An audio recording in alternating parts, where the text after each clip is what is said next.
نعم، الدركتل لا يزال يرحل المواد إلى الأسفل.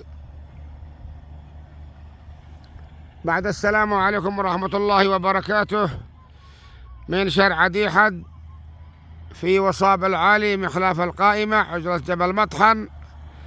نواصل وإياكم التغطية الإعلامية للمشروع الكبير، لمشروع وصاب العظيم الذي يخدم 3 محافظات يمنية. اليوم 25/1/24 بعد 2000.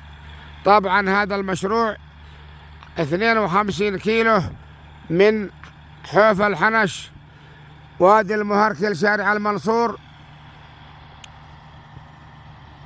شارع أيضا شرف الزهراني، ميدان حسن فارع، بوابة غنام الغنام، وقبلها جدار المرحوم عبد الله السنان وفاطمة عباس، بوابة غنام الغنام نحو الحجف. الآن العمل نحو الحجف، جماهير مليان مرحبين، ودن صباح اقتبس خلاص، والأمور طيبة إن شاء الله.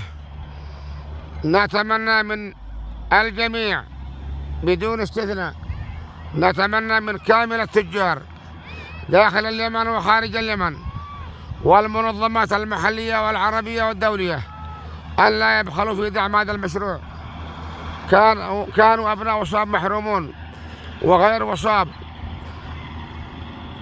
من التواصل والمواصلة ما بين المدن والقرى.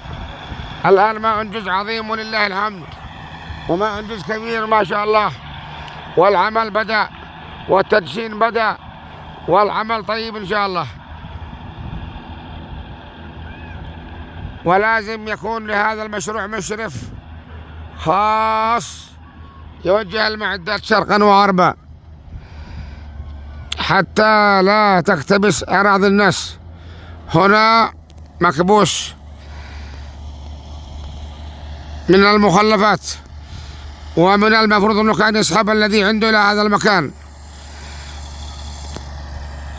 ومن عنده كمان بوابة غنام الغنام ناصفة هناك وناصفة هنا، والعمل طيب. وهذه المبروكة ما شاء الله 355 شغالة وعلى مدار الساعة لإنجاح المشروع.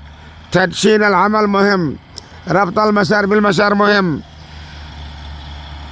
السلام عليكم ورحمة الله وبركاته.